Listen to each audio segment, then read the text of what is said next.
샬롬! 오늘도 하나님 아버지의 긍휼히 여기심과 공급하심과 도우심이 이곳에 함께 하시는 자매님들 한 분 한 분께 또 가정마다 임하시기를 역사하시기를 기도합니다. 데이 12 하나님과의 우정 키워가기. 교제는 우리는 노력하는 만큼 하나님께 가까워질 수 있다라는 문장으로 시작하고 있습니다. 이것은 정말 참되고 중요한 고백이고 선언입니다. 노력이 노력을 낳고 다시 노력에 이르는 이 추구함, pursuit 없이는 주님께 가까이 가지지 않는다는 것을 인정해야 합니다.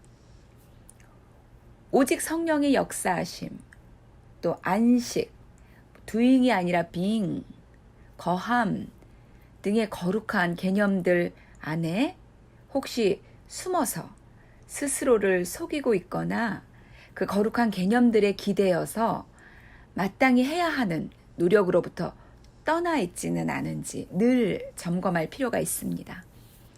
doing이 아니라 being, 또 거함, 이 거함이 그저 거해지는 것이 아니지 않던가요? 주님 안에 거하기 위해서 얼마나 집중했어야 하며 묵상했어야 하며 달아나는 마음들을 다시 잡아왔어야 했나요? 그 수고가 이루 말할 수 없습니다. 속지 않기를, 또 스스로를 속이지 않기를 바라봅니다. 하나님과의 우정을 키워나가기 위해서 어떤 노력들을 할 수 있는지 교재에 정말 탁월하게, 친절하게 제시되고 설명되어 있습니다. 매우 실제적인, 그래서 더욱 중요한 데이이니 잘 읽고 숙지하셔서 내 살아가는 방식 안에 그대로 녹여내시기를 기도하겠습니다. 하나님과의 우정을 키워나가기 위해서는 우선 정직해야 합니다. 교재를 보시면 하나님의 친구들이 얼마나 그들의 감정에 솔직했고 자주 불평했으며 잘못 추측하기도 하고 비난하기도 하고 창조주와 논쟁을 삼았는지도 볼 수 있습니다. 이렇게 나열을 해보니 과연 그렇고 그 사실에 적잖이 당황스럽기도 하시지요. 아브라함도, 모세, 다윗도, 욥도, 예레미야도, 그 이름도 유명한 이들이 어떻게 그런 심지어 하나님께서도 모세에게 속마음을 숨기시지 않고 그 실망감을, 이스라엘 민족 백성에 대한 그 실망감을 그대로 쏟아내셨었습니다. 그래도 아마 내 이 마음을 그대로 쏟아놓으면, 털어놓으면 하나님께서 정말 놀라실 텐데요. 완전히 나에게 실망하실 텐데요. 하나님께서 이런 나를 감당하시겠습니까? 라고 묻고 계신 분이 계시다면 정말 아무 염려하지 마십시오.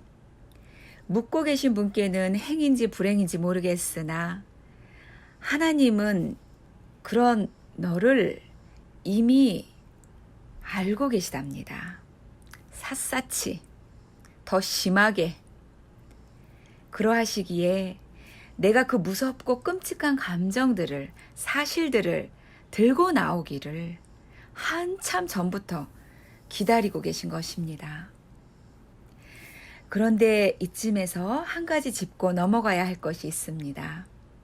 여기서 우리가 이야기하고 있는 정직과 정직을 빌미 삼는 것, 정직과 정직을 빌미 삼는 것은 다른 것입니다. 정직이란 구원의 기초를 딛고 선 자들, 아버지와의 관계를 회복한 자들, 회복해가고 있는 자들이 그 거대하고 흔들림 없는 반석 위에서, 그 안에서, 그 안전한 터 위에서, 안에서 하나님의 행사를 의심하고 때로는 불만스러워하고 섭섭해하고 실망했다, 토로하고 하는 등 하는 것이지요. 너무 불경스럽게 들릴지 몰라도 그 반석 위에서, 그 안에서 이루어지는 이 모든 정직한 토로 이면에는 하나님을 향한 자신의 신뢰 없음을 한탄하며 더욱 신뢰할 수 있기를 바라는 처절한 소원이 함께 존재하는 것이지요. 반면에 정직을 빌미 삼는 것은 구원받은 자의 삶, 아버지를 의지하고 순종하려는 구체적인 삶의 모양 없이 하나님과의 우정 따위에는 아무런 관심도 없이 습관적으로 원래 생긴 대로 하던 대로 불평과 원망, 남 탓 등을 이러한 악독을 여과 없이 쏟아내는 것입니다. 이것을 정직이라고 할 수는 없겠지요. 정직은 하나님과의 지속적이고도 친밀한 관계 속에서 우리에게 허락된 놀라운 자리이기 때문입니다. 하나님과 더 깊은 우정을 쌓기 위해서는 순종의 삶을 살아야 합니다. 우리가 하나님의 지혜를 신뢰하고 그분의 말씀에 순종할 때마다 하나님과의 우정은 깊어집니다. 믿지 않는 사람들은 우리 그리스도인들이 의무감이나 죄의식 또는 형벌에 대한 두려움 때문에 순종한다고 생각하지만 전혀 아니지요. 사실은 그 반대입니다. 사실 저희가 어디 의무감이나 죄의식, 형벌이 무서워서 순종할 그런 사람들도 아니지요. 우리는 용서받았고 형벌에서 자유로워졌기 때문에 사랑으로 순종하는 사람들인 것입니다. 새로운 종족이 나타난 것이지요. 그리고 우리의 순종은 상상 이상의 큰 기쁨을 가져옵니다. 이 역설이라니요. 우리는 여전히 과정 중에 있기 때문에 위대한 일에 순종하여 쓰임받고 싶어하는 경향이 있습니다. 저 역시 그러하였고 또 100명을 만나보았을 때 100명 모두가 그러하였습니다. 그러나 하나님께서는 작은 일에 사랑하는 마음으로 순종하는 것을 더 기뻐하시고 은밀한 그 순종을 예배로 기뻐 받으십니다. 이러하신 하나님이 제게는 너무 멋지십니다. 막 자랑하고 싶고요. 작은 일에 사랑으로 기쁨으로 순종해 온 자들을 때가 되면 높이시는 하나님은 또 얼마나 지혜로우신지요. 할렐루야. 지금까지 하나님을 따르면서요. 하나님을 신앙한다고 이렇게 오면서요. 이 순종의 귀함에 대해서는 많이 생각해 왔었어요. 그런데 오늘의 이 단락 마지막 부분에서 순종하는 자가 더욱 되고자 하는 저의 그 열망이 말 그대로 폭발을 했습니다. 30년 동안 예수님은 무엇을 하셨고 어떻게 사셨길래 예수님께서 침례를 받고 서셨을 때 하나님 아버지의 그 외침이 막 선언이 자랑이 있으셨던 것일까? 이는 내 사랑하는 아들이요 내 기뻐하는 자라.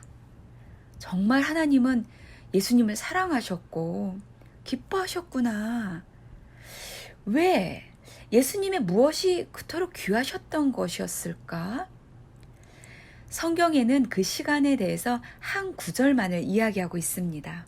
누가복음 2장 51절인데요.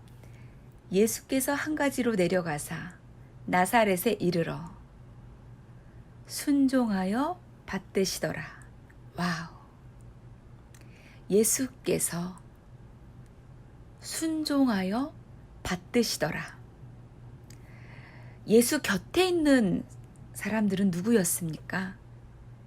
비거룩한 육신의 부모님이셨고 비거룩한 환경이었고 비거룩한 한계들 뿐이었는데 예수께서 순종하여 받드시더라.